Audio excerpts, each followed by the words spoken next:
and Jesus is alive. Twolekedde okulaba ekyamagero ekyewunikiriza ensi yonna wano ku Revival Christian Church Kawaala esumbibwa omusumba Yiga Augustine Abizaayo.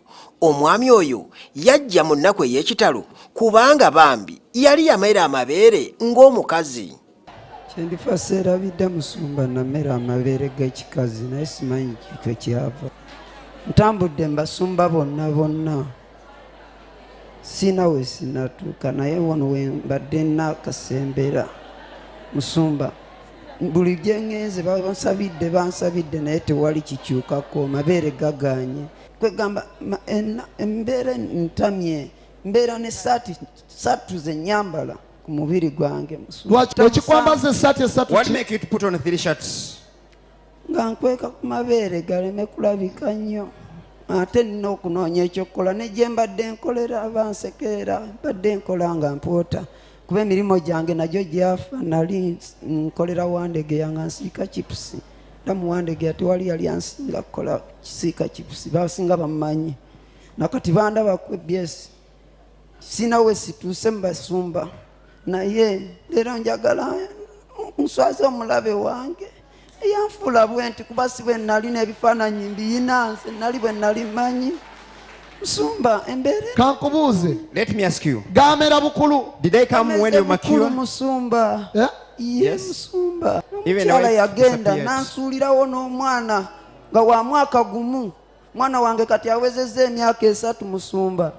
Ne muyina mukyala simanyi gy'alaga nawuli agenda bweru. Bayaye bamutwala olw'embeera eno gye ndimu musumba naye njikooye olwaleero musumba nkabye ekimala.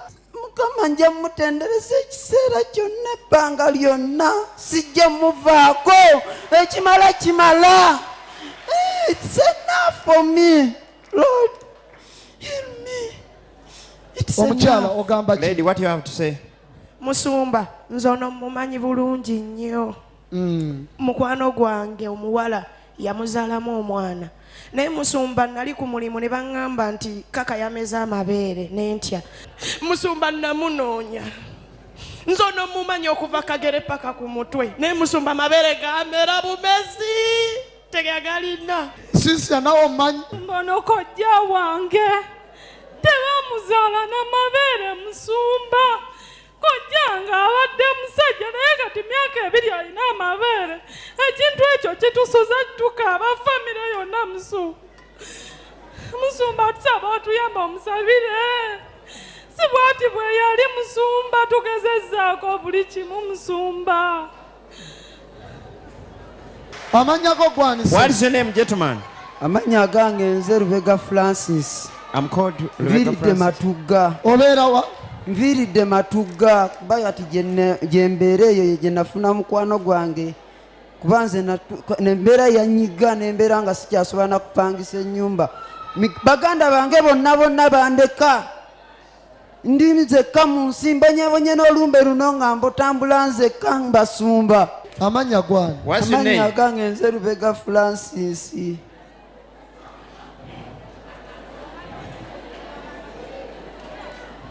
Omukyala mweru. Do you still have the lady? Mukyala we yagenda. Yagenda. Mweru. Ali black.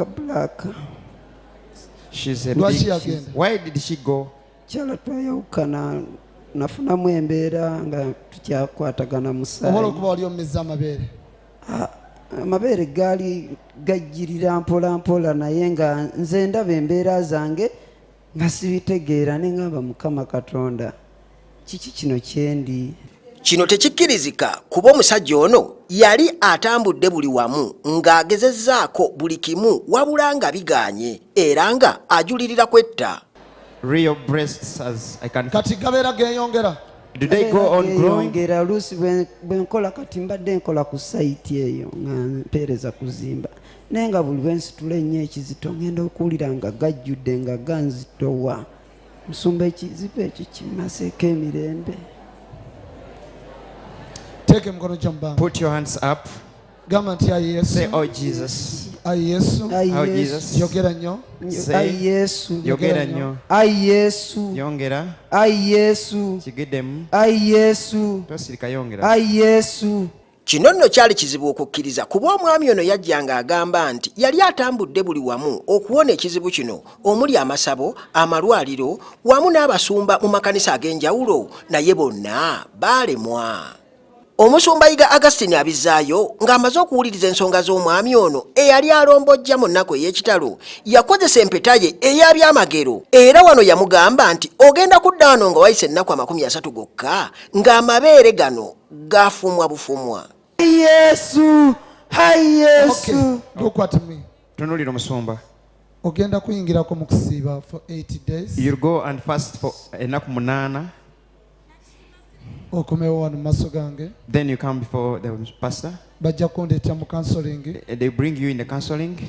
Nina kye njagala okubuulira okole. There is something that the pastor going to tell you to do. I will show people within 30 days. Nja kulaga abantu mu nnaku 30. Amabeere gano nga tegakyali. Oluvannyuma lw'ennaku 30 okuggwako omwami ono yakomawo era abantu olwamulabako endulu n'esaanikira ekizimbe kyonna. Wano Omusumba Yiga Augustine Abizaayo yawalirizibwa okuyimiriza enjiri abuuze ki ekibadde. Lwaki musanyuse? Olwaki? Amabeele. Ow'amabeere? Mwalaba ow'amabeere? Ow'amabeere mwamulaba? Asooka atunnyonnyole. Nebaza olunaku lwe najja wano olwali lwakutaano. I thank Gwe God for mulundi the gwange day. ogwali gusoose. Naye nali nava ewaka. It was my Naye nali first time. simanyi nti nsobola okuwona ku kintu kye nalina. Ne musumba. Bye nnina musumba. Sina na kinyinza kwebaza Mukama wabula kujjako musinzanga ekiseera kyonna. Sina kyenyinza muwa Mukama. Ne Mukama yantereezezza. Amabeere gaayabika. Amabeere gaayabika. Tulage. Tulage. Show us. Tulage. Show us. Tunula eri. Twolira Katonda engalo ezaama. Drink up to Jesus. Twolira Katonda engalo ezaama. Drink up to Jesus. Twolira Katonda engalo ezaama. Hallelujah. Twolira Katonda engalo ezaama. Am I drink up to Jesus?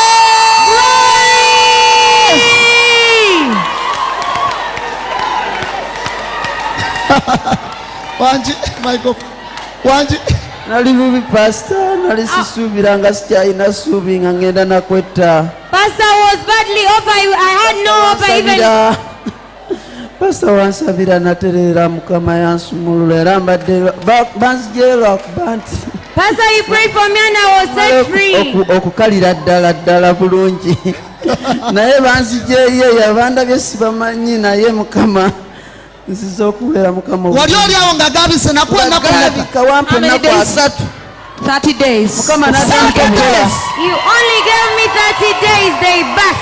Sebo giramu ddala t-shirt. Duli wajambala Take off your amabeere shirt. kamabeere.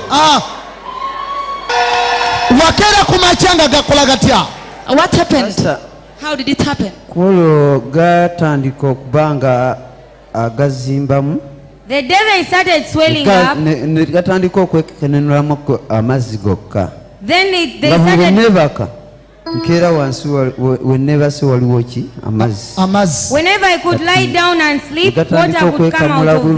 bulungi. Nange ne mbeera nga mbeera nnyiga nga nkozesa kali akatambaala nali nagula wano akatambaala. I had bought a Nangenda hanky from this nenyigako place. nenyiga emabbali. I kept Ngenda on okulaba nga pressing. embeera eyongera kutereera bulungi. I saw when the days had gone by, the situation was getting better Nebaza and essaala zo better. zonna.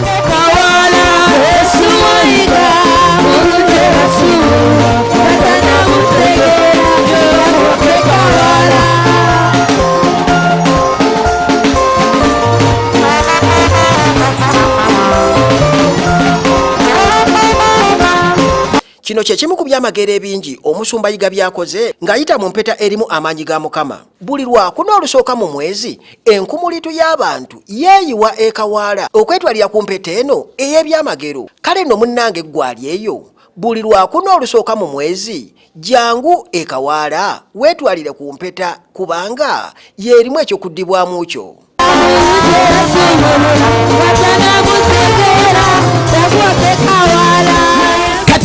Now those who don't believe, what are they going to say this time around? What are they going to say? You go and testify for the Lord for all the days of your life, for the whole world to know the goodness of the Lord, because that's all He wants from you. He does not want money from you. You can testify for God in Jesus' name. Jesus is alive.